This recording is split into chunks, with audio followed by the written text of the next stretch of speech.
Emotional connecting is different for men and women. And I've made a video about what happens to men when they lose their ability to emotionally connect.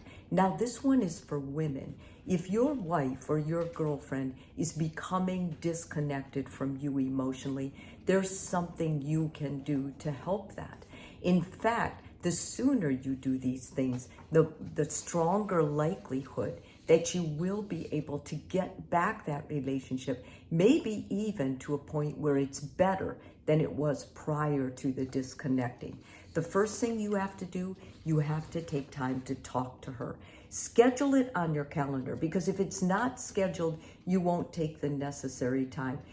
Schedule 15 to 20 minutes of uninterrupted time to talk to her. Be curious. Ask her how she feels. Tell her what you're noticing. Ask her if she notices this. When you might think, well, I'm just overdoing it. I'm going to bring up stuff. It's going to make her suspicious. That's usually not true at all. Women need to emote. In order to get emotionally close, they need to talk. They need to process.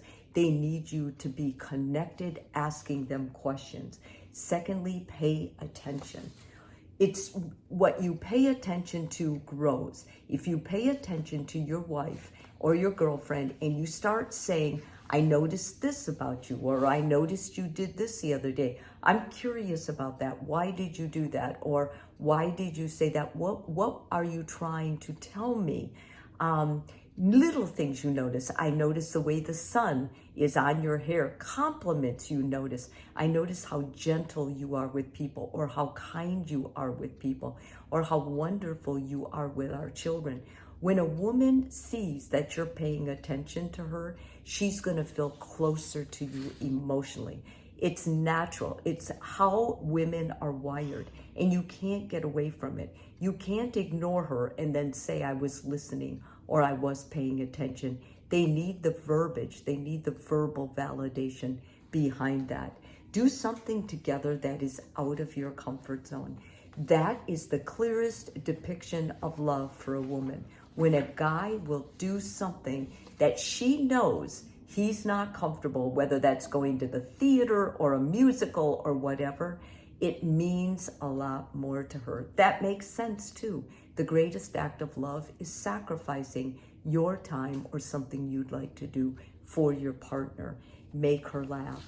You know, when people are with people who make them laugh, who make them see the sunny side of life, it's so uplifting. It's so inspiring. And there's such a deep love and connection at that.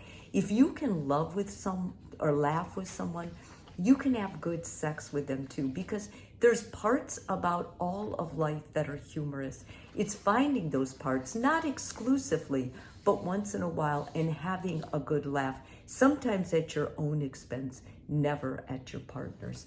Know what your wife or girlfriend's passions are and encourage them. Women need permission to go and take time for themselves. Otherwise, they may feel selfish. It's important you do that. Remind her, when I first met you, you used to do a lot of stained glass, or you used to do beading, or you did yoga all the time. Why don't you take time and go do that? Do a weekend away. Do whatever is going to make you feel good about that interest and accomplish and find that joy in your heart again. Touch her. Everybody needs to be touched, but in order to emotionally connect, your wife or your wife or girlfriend needs to be touched. And don't right away grop or go for genitals. Touch them in a soft way, on the shoulder, on the arm, hold their hand, on the neck, around the waist. Women want that attention in public, and they want it in private. They don't want to be thought of as just someone you go to when you want to make love. They want you to extend that throughout the day. That's how she'll feel emotionally connected and in love with you.